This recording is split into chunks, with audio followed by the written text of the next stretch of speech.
What's up YouTube, this is GalacticGod. I'm coming at you now with another one of my DevPro Duel replay series. Now quite recently I've been testing out a remove from play type of deck. It's loosely based around the card Soul Absorption, or at least that's the kind of key card that I wanted to kind of have the deck revolve around. Soul Absorption is a continuous spell card that essentially states that whenever a card is removed from play, you gain 500 life points. Now this happens no matter when the card is removed, so if you remove cards in the middle of a chain, the end of a chain, beginning of a chain, whatever the case may be, you're always going to gain that 500 life points.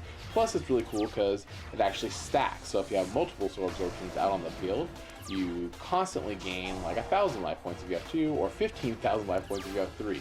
So it's kind of a neat way to just keep racking up the life points and annoying your opponents no end. It's a little bit trolly, but you know, I think at this stage in the format, this is usually when people start testing out their really weird off-the-wall deck ideas, and this was something that I've been wanting to try out for a while. As you can see, I'm playing against Mermels in this opening duel. Mermels really hate the remove from play mechanic. This guy I have on the field right now too, DD Survivor, is an absolute gem in the deck. So is this little man over here, Thunderbird, because I can just keep removing and gaining life points with the effect. He mirror forces me, all my DD Survivors go out of play, which is perfectly fine with me because I'm going to gain 500 life points for each of them being removed, and then DD Survivor is going to come back to the field. For those of you guys who don't know what this card is, it is a little bit older. DD Survivor is a monster that whenever he's removed from the field while he's face up, you gain, he is special summoned back to the field at the during the end phase.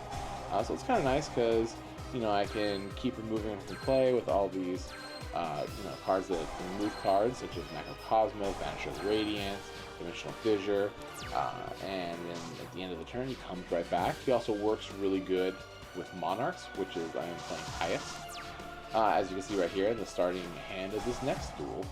Now I'm playing against Gishkis this time. Gishkis are kind of an interesting deck because they can really come out of nowhere and explode and kind of do a lot of crazy stuff. There's also an OTK deck based around the Gishki engine, which is just insane. I hate OTKs. They're one of the most worst kind of trolley decks that are out there.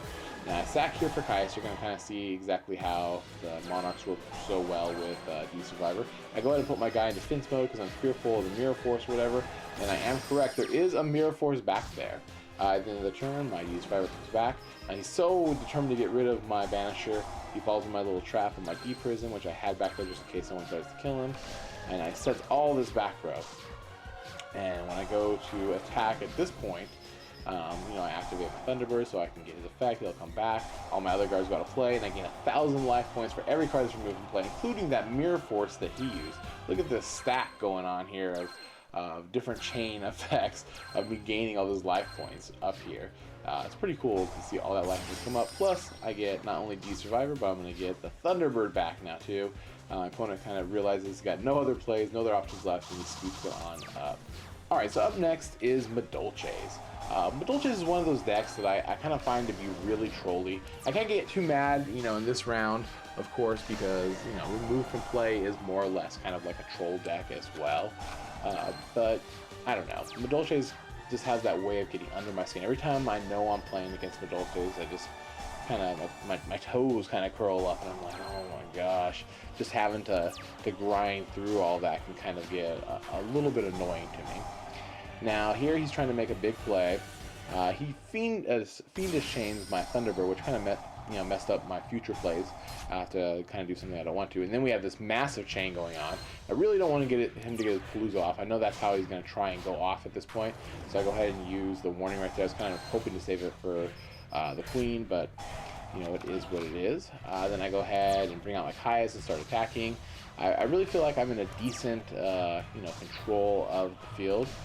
I don't feel too threatened so far, but I know Madolches can explode at any minute, and then all of a sudden, before you know it, you have Tiramisus everywhere just going off. Now he maxed these right here, and I know he's going to make a play with that stupid owl.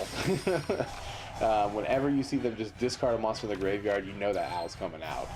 And, you know, of course it did, and now here comes the MX8 Revoker, which is the start of the reign of Tiramisu, if you will. Now, he sends my monster back in. I think that was his only really big mistake.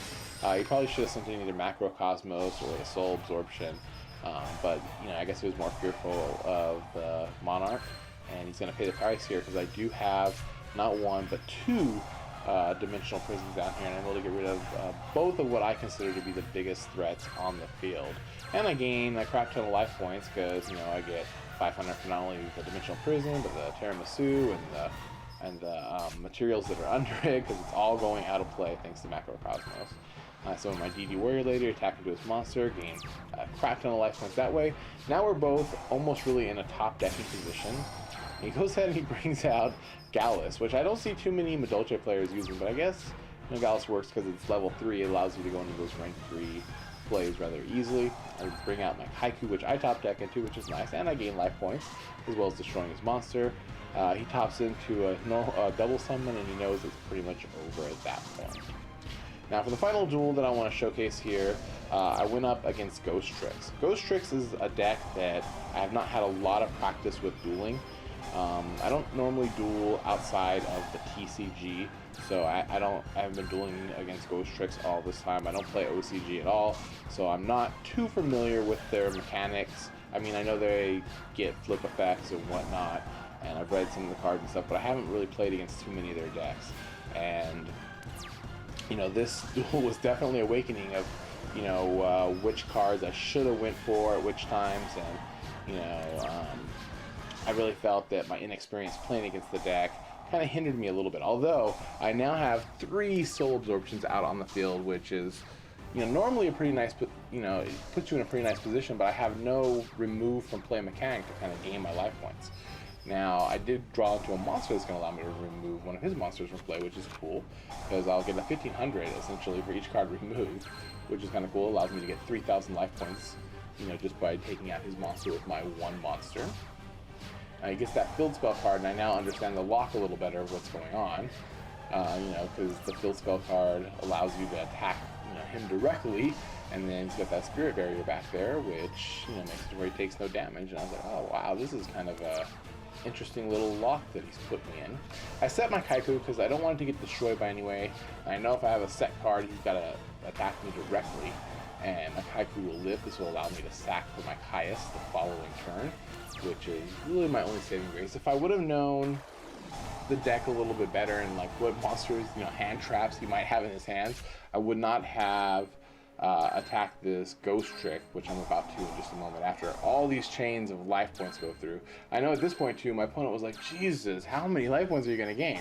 I should have attacked that little normal 2-norm monster over there. I don't know why that was out on the field, or if that's something that's normally played in Ghost Tricks. I'm not really familiar with the deck, when to activate certain cards and whatnot. But I figure, you know, this massive gaining of life points could not hurt one bit. So I go ahead and do all of that. And then I just go, he goes in and brings out that Whisper, which allows me to gain life points yet again, another 3,000 of them. He's able to use Whisper's effect and kind of, you know, make my Monarch down to 0. And I'm more or less now in a top decking position, which is not too bad as long as I don't top deck into a Monarch at this point, as long as I get some other kind of monster, which I do get. I would have preferred maybe a Thunderbird or something of that nature, but this works too, as, you know, I'm able to get across his Mistbird. All in all though, the one thing that I really like about this duel is that I was able to get Soul Absorption to work to its max potential. Once I got Macrocosmos on the field, the fact that he didn't draw an MST or anything to kind of disrupt my loop, it just allowed me to continually gain life point after life point after life point. I mean, 1,500 life points for every card that is removed from play, sometimes a tough thing to get around. Every time a card will go to the graveyard, it gets removed from play, and I gained 1,500 life points for it, so it's kind of nice. Now, even though I did win the duels tonight, the deck is not without its faults. I had a Samurai player bust out with both Nocturia Beast and Barkion, kind of locked me out of playing my Macrocosmoses and my spell absorptions, and without getting those cards out on the field, the deck cannot really perform at its full potential. Anyhow, in the comment section below, remember to let me know what you think of this remove from play deck, and if you'd like to see a deck profile on it. If people do, then perhaps I will showcase one of those in an upcoming video. And I guess that's going to do it for now. This is GalacticGod, out.